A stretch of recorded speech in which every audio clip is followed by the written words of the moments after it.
Been supporting this group, the A-Team, our Homelessness Action and Assistance Group, to organise this event, Slaying the Dragon, and that dragon is this housing and homelessness crisis that we're seeing people face in Scotland and Edinburgh and all over the UK at the moment. So we've got a range of amazing groups who have come for the event to teach us a bit about what they're doing. The group wanted to organise this really to start to build networks, to find hope and to not feel isolated. You know, it's not just an experience that people are going through on their own, it's not just an experience that the group are facing, but it's something that we're seeing all across Scotland and Northern Ireland and, you know, all over the place. To me, I feel like human being need to be very humankind is to understand rather than looking in a pity way that, oh, she's homeless or staying in B&B. We should not treat in such a way. That's the reason people are not coming forward and they're living a life in a depression and still surviving in a state where they are not happy. People keep themselves tight in order to open their views and their feelings. If they know these peoples belong to them and they're having the same problem, they find a comfort zone in sharing their problem, and then we can come to the solution.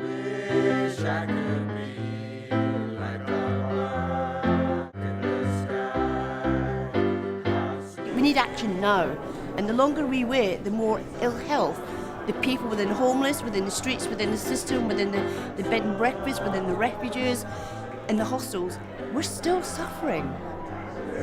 We're still suffering. Give me space to breathe. Give me space to think. Let me feel what my needs are. Don't you tell me what my needs are. Pause.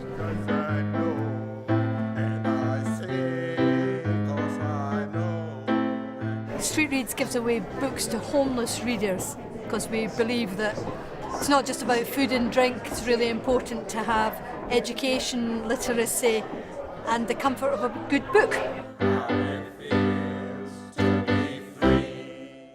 We are often disenfranchised by seeing how much money goes into the homelessness sector and how poor we feel with it when we go through this process. I think that the importance of homeless-led advocacy is that it gives you the tools and the space to develop an understanding of the causes of homelessness and how we can fight it together.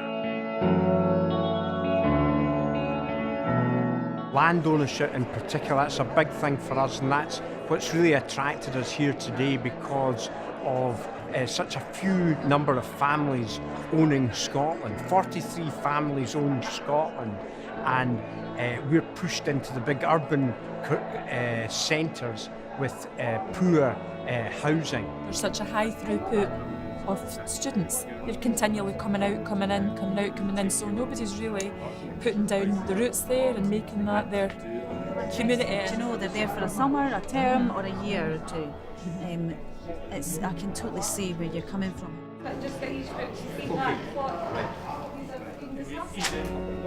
With the increased awareness now about homelessness, we're very keen to look at reflective space so that we can have a notion we talk about, which is praxis, reflection and action. There's going to be talk all day about solutions and everything else, but I think we really need to focus on how we get away from B&Bs and move on to more supported accommodation. Even without mental health issues in this day and age, anyone needs a bit of support when they're homeless. So I think they are appropriate. We need to get rid of these B&Bs completely, never mind for a week. They need to be abandoned, sensible places rebuilt, and that's the solution I can see. Another success story from the project was a guy called Graham. So we ran courses in a place called Lodging House Mission in Glasgow. So the Lodging House Mission is a homelessness day centre. And they open for breakfast and close just after dinner time. It's also where Glasgow's winter night shelter is. So Graham was a person who used Lodging House Mission services. He then came on to the Keys to Learn course, and after having completed that, he then went on to do some other kind of volunteering type activities, and he now works with Lodging House Mission. I was given a workshop on equality can't wait and using a human rights-based approach to tackling housing inequalities and homelessness.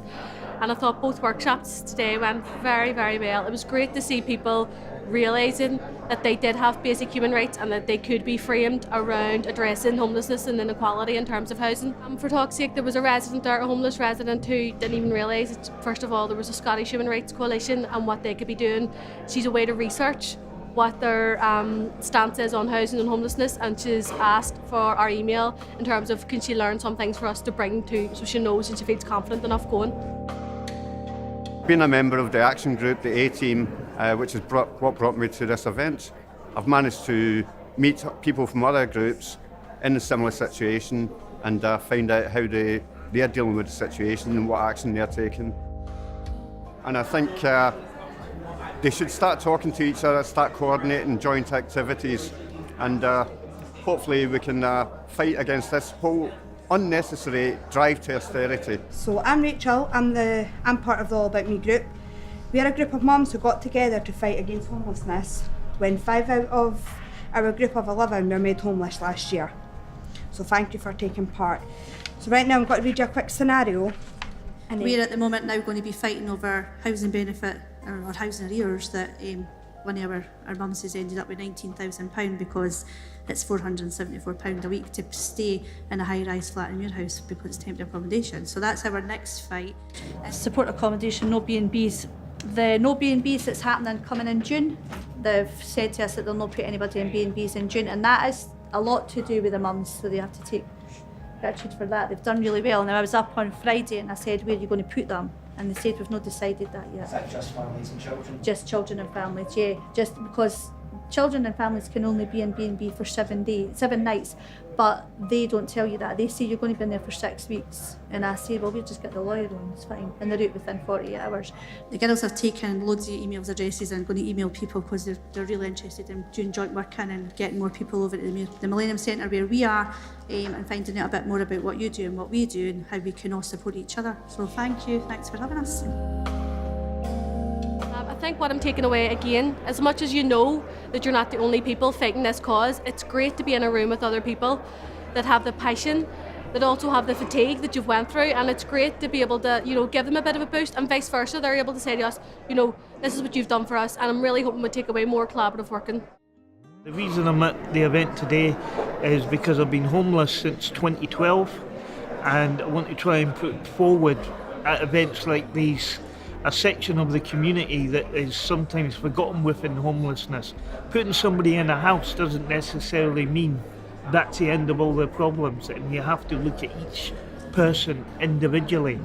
They may have a home as in a place where they are or a place where they're at, and that doesn't necessarily need to be a building. Doing a presentation on our Time for Change project, which in 2015 was us starting to engage with people with lived experience, and basically in a nutshell, what does better look like, and obviously presenting the work that we've done so far. If you want to be support workers, we would look at getting funding for an S3Q3. If they want to be advisors, then we'll do that, and that would be the PDA part of, so that's the accredited part of the Level 1 housing law, and that involves a specific bit of casework. What would you do, basically? So it's all tailored. I think as the workshops progressed, people became more involved and they understood that we're actually looking for solutions. We know what the problem is, how do we solve it? I think if the council were able to advise people more on what their rights actually were, and also to be able to fill their statutory duty. But in this case, in these scenarios, the community rallied around the mums, and they helped them to get the help and support that they needed to get into a temporary accommodation flat. So I think that's really valuable as well. Just having peer support and things going on in the community that can identify people who need that support, and then are able to speak to them about what their rights are, what help they can get, and people to advocate on their behalf as well. Yeah, I think there's a whole issue about community-based support, isn't there? Rather than sort of centralised services. And from the council's point of view, the impression you get is that they're very much defending. They're on the defensive. They're not proactively trying to address the problems that they're actually in place to address. Rather, they're defending their position, which is untenable. And so in the example that we were given, when somebody goes to them and says, I am going to be evicted because I can't pay my rent, rather than take action then, they're saying come back when you've got a notice to quit. And by that time the clock's really running down. Many people who are suffering and who are struggling with homelessness, but they don't know where to go. So I would advise them to go to projects like Crisis. Who knows how they can help homeless people and people with problems.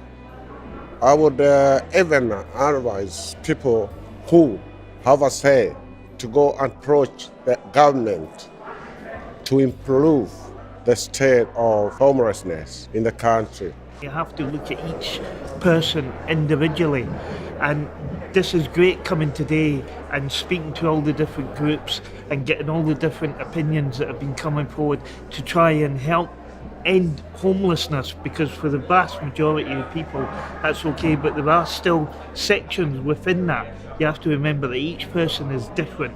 So since I've contacted Crisis, it's opened up a new world to me to let me know that there's other people out there that are fighting for the homeless in and around the whole of Scotland, not just in Edinburgh.